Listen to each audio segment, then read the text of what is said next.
Hello everyone, आप सबको स्वागत है मेरे यूट्यूब चैनल ये लर्न आईटीआई में। आज का जो हमारा टॉपिक है डीआरडीओ सप्टम 10 मैकेनिकल ट्रेड के लिए जो सबसे ज़्यादा क्वेश्चन पूछे जाते हैं उसी क्वेश्चन को हम सॉल्व करके देंगे। जैसे कि यहाँ पर आप देख सकते हैं मोस्ट इंपॉर्टेंट क्वेश्चन जो बार बार क्वेश्चन में पेपर में पूछे जाते हैं, यही क्वेश्चन आपको इस क्लास में सॉल्व करके देंगे। यहाँ पर ट्रेड भी लिखा है, फिटर टर्नर मशीनिस्ट जितने भी मैकेनिकल ट्रेड आते हैं उनके लिए बहुत ही इंपॉर्टेंट क्लास होने वाला है। तो पूरे वीडियो के अंत तक देखें जिससे आपको बहुत पढ़ाई करने में आसानी होगी। तो स्टार्ट करते हैं आज का जो हमारा क्लास है डीआरडीओ सप्टम 10। सबसे पहला क्वेश्चन है which one of the following angle in the lathe tool help for easy flow of chips. जो क्वेश्चन है पूछा गया है कि लेथ टूल में निम्नलिखित में से कौन चिप्स के आसान प्रवाह में मदद करता है। जिसके लिए पहला ऑप्शन है टॉप ब्रेक एंगल, दूसरा फ्रंट क्लियरेंस एंगल, तीसरा साइड क्लियरेंस एंगल, चौथा ऑप्शन है बैक क्लियरेंस एंगल। तो जो क्वेश्चन में पूछा गया था कि कटिंग टूल का वह कौन सा एंगल है जिससे जो जब हम कटिंग करते समय चिप्स निकलते हो चिप्स को बाहर निकालने में अच्छी मदद करती है, यही क्वेश्चन में पूछा था। तो इसका जो सही आंसर है option number A top break angle. Next question, the tip of cemented carbide tool is joint on the shank by. जो सीमेंटेड कार्बाइड टूल होते हैं उसमें जो कार्बाइड टिप लगे होते हैं तो वो कौन से प्रोसेस से शंक के साथ जुड़ा हुआ होता है, यही क्वेश्चन में पूछा है। इसके लिए पहला ऑप्शन है वेल्डिंग, दूसरा ब्रेजिंग, तीसरा शोल्डरिंग, चौथा ऑप्शन है क्लैंपिंग विथ अ स्क्रू। तो जो क्वेश्चन है पूछा गया था कि सीमेंटेड कार्बाइड टूल में जो सीमेंटेड कार्बाइड टिप जुड़ा होता है तो वो कौन से प्रोसेस से जुड़ा होता है। तो इसका जो सही आंसर है option number B brazing. Brazing करके जोड़ा जाता है सीमेंटेड कार्बाइड टूल में कार्बाइड टिप को। Next question, the chip breaker on a lathe tool is essential when. Lathe tool पर चिप ब्रेकर कब आवश्यकता होता है चिप ब्रेकर की, यही क्वेश्चन में पूछा गया है। इसके लिए पहला ऑप्शन है टर्निंग सॉफ्ट मटेरियल, मतलब सॉफ्ट मटेरियल के टर्निंग करते समय। दूसरा ऑप्शन है turning ductile material and to break the chip, मतलब डक्टाइल मटेरियल को टर्निंग करते समय उसके चिप्स तोड़ने के लिए। तीसरा ऑप्शन है कास्ट आयरन के टर्निंग के लिए और चौथा ऑप्शन है हार्ड मटेरियल के टर्निंग के लिए। तो जो क्वेश्चन है पूछा गया था कि लेथ टूल पर जो चिप ब्रेकर लगाया जाता है उसकी आवश्यकता कब पड़ती है। तो इसका जो सही आंसर है option number B turning ductile material and to break the chips, मतलब डक्टाइल मटेरियल की टर्निंग करने के लिए और चिप्स को तोड़ने के लिए तो कटिंग टूल में चिप ब्रेकर का आवश्यकता पड़ती है। Next question, which one of the following taper is used for making shank of the lathe center। Lathe centre के शांक बनाने के लिए निम्नलिखित में से किस टेपर का उपयोग किया जाता है। तो जो क्वेश्चन में पूछा गया था कि लेथ मशीन के जो सेंटर होते हैं उसमें उसके जो शांक होते हैं उसके ऊपर कौन से टेपर होते हैं, यही क्वेश्चन ने पूछा है। तो इसके लिए पहला ऑप्शन है मोर्स स्टैंडर्ड टेपर, दूसरा ब्राउन एंड शार्प टेपर, तीसरा जर्नो टेपर, चौथा ऑप्शन है नॉन स्टैंडर्ड टेपर। तो जो क्वेश्चन में पूछा गया था कि लेथ सेंटर के शांक पर निम्नलिखित में से कौन से टेपर का उपयोग किया जाता है, तो इसका जो सही आंसर है option number A Morse standard taper. Next question, the negative rake angle is generally provided on the tool made of. Negative rake angle आमतौर पर किससे बने टूल पर प्रदान किया जाता है, यही क्वेश्चन में पूछा है। इसके लिए पहला ऑप्शन है हाई स्पीड स्टील, दूसरा टूल स्टील, तीसरा टंगस्टन कार्बाइड, चौथा ऑप्शन है हाई कार्बन स्टील। तो जो क्वेश्चन में पूछा गया था कि नेगेटिव रेक एंगल आमतौर पर किससे बने टूल पर प्रदान किया जाता है, तो इसका जो सही आंसर है option number C tungsten carbide. और इसी तरह के रेगुलर क्लास के लिए मेरे चैनल को सब्सक्राइब करके बेल आइकन को दबाएं ताकि मेरे वीडियो की नोटिफिकेशन आपको टाइम पर मिलते रहे।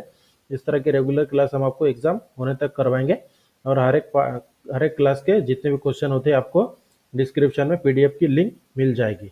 Next question, dead centre as compared with the live centre bears of resist, मतलब जो क्वेश्चन में पूछा गया है कि लाइव सेंटर की तुलना में डेड सेंटर घिसता या प्रतिरोध करता है, यही क्वेश्चन में पूछा है।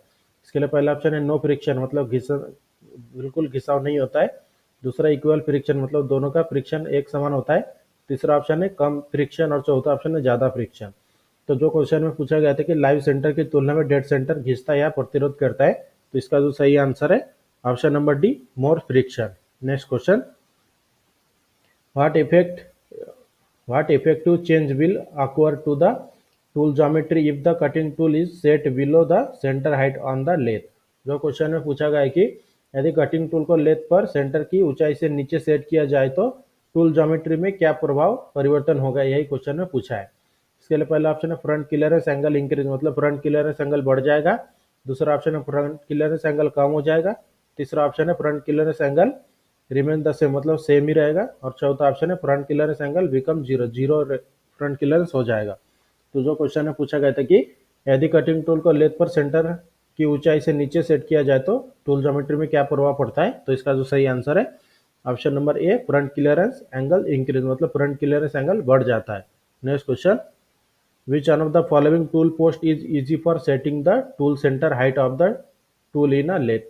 लेथ मशीन पर सेंटर हाइट को सेट करने के लिए कौन से टूल पोस्ट सबसे आसान होता है, यही क्वेश्चन में पूछा गया है। इसके लिए पहला ऑप्शन है ओपन साइड टूल पोस्ट, दूसरा सिंगल स्क्रू टूल पोस्ट, तीसरा फोर वे टूल पोस्ट और चौथा ऑप्शन है universal tool post.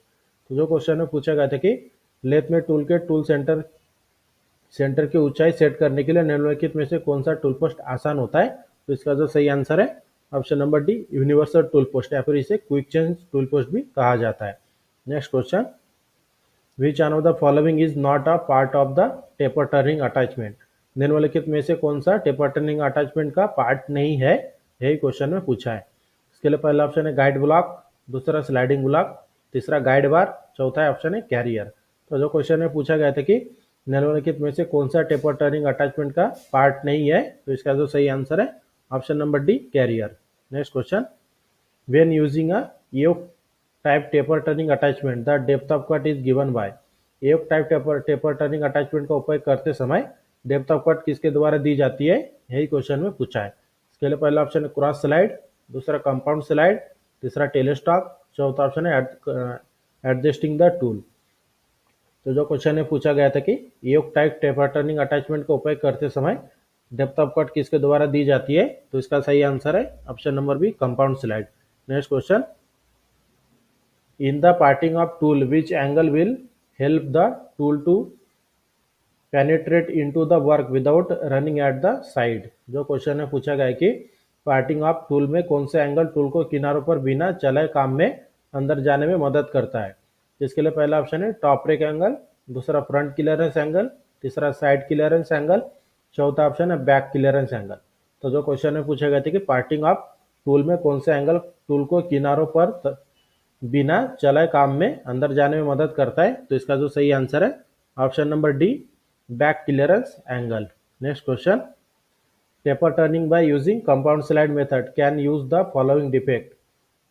Compound slide विधि का उपयोग करके टेपर टर्निंग से निम्नलिखित दोष हो सकते हैं, यही क्वेश्चन में पूछा है। इसके लिए पहला ऑप्शन है चैटर आ सकता है, दूसरा पुअर सरफेस फिनिश आ सकता है, तीसरा ऑप्शन है taper angle more than set, चौथा ऑप्शन है taper angle less than set. तो क्वेश्चन में पूछा गया था कि कंपाउंड स्लाइड विधि का उपयोग करके टेपर टर्निंग से निम्नलिखित दोष हो सकते हैं, तो इसका सही आंसर है option number B, poor surface finish, मतलब खराब सरफेस फिनिश आता है।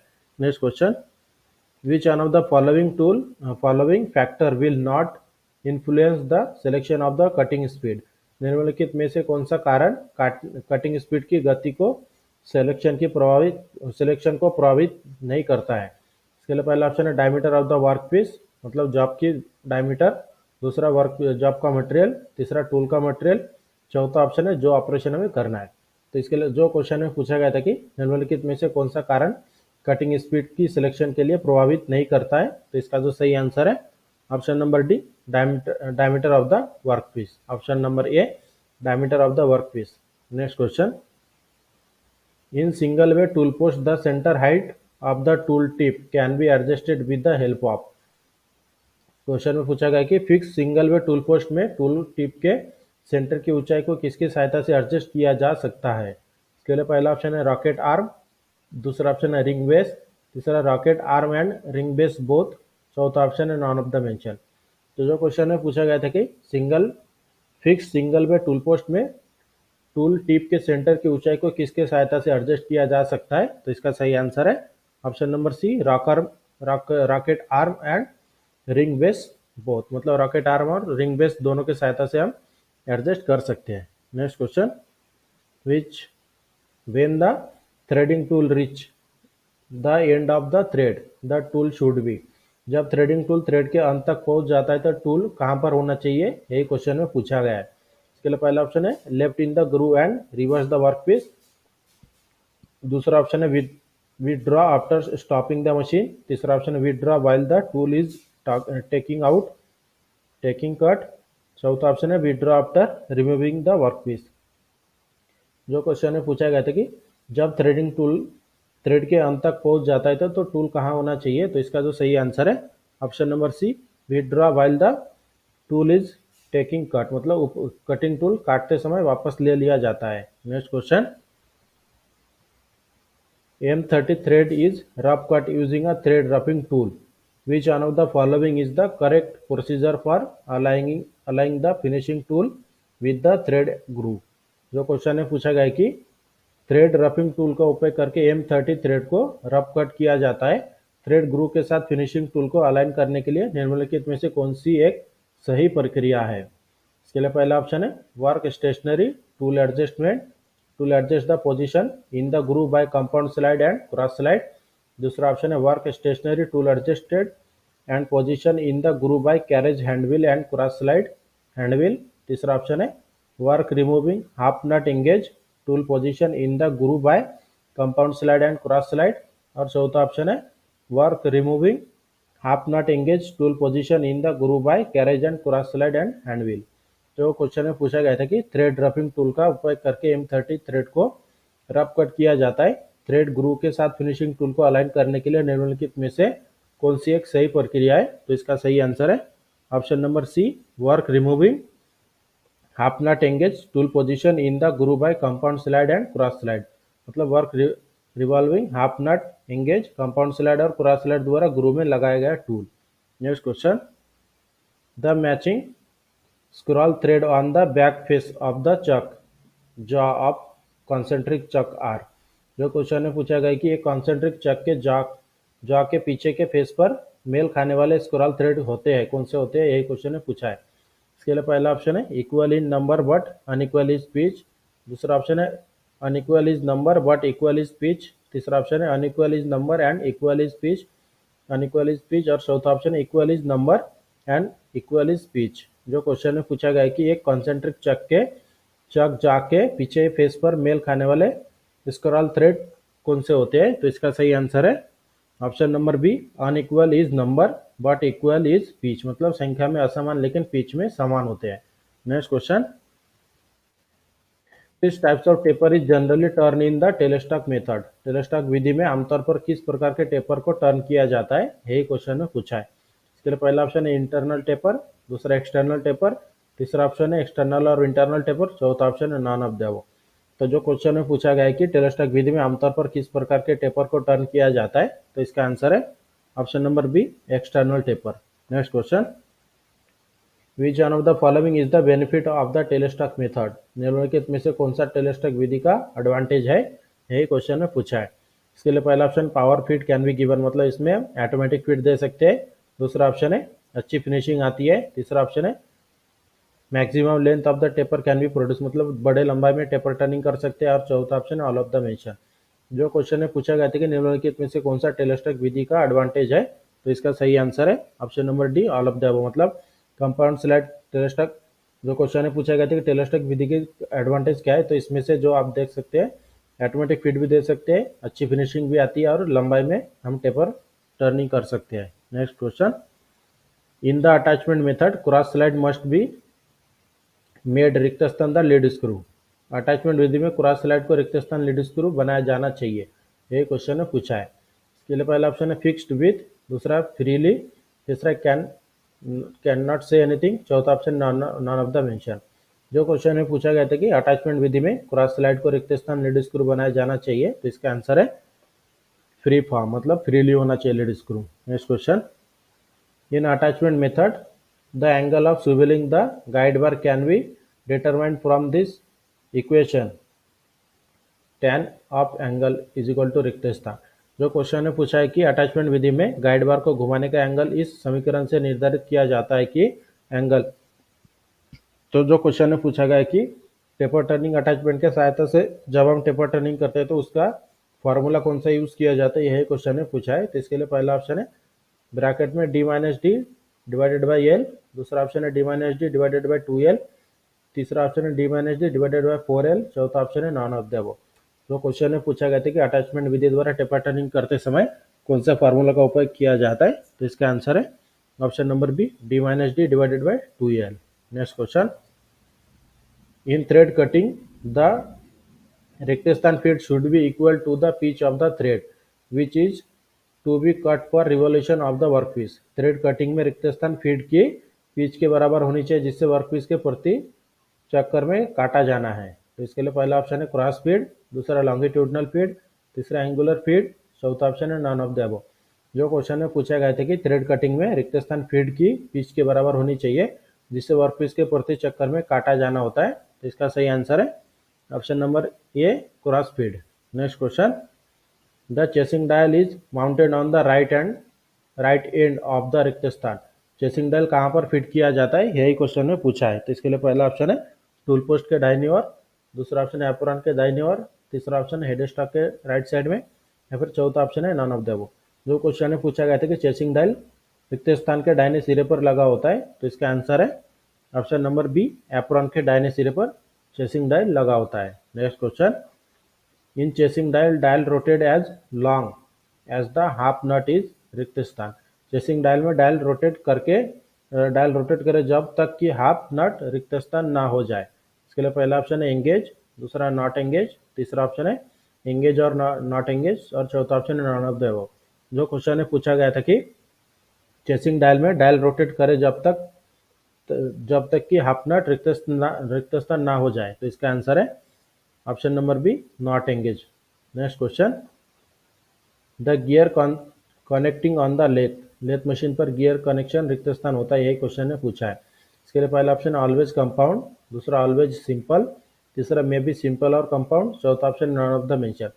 जो क्वेश्चन में पूछा गया था कि लेथ मशीन में गियर ट्रेन कौन से प्रकार के होते हैं, तो इसका सही आंसर है ऑप्शन नंबर बी, सिंपल और कंपाउंड। लेथ मशीन के जो गियर ट्रेन होते हैं दो प्रकार के होते हैं, सिंपल गियर ट्रेन और कंपाउंड गियर ट्रेन।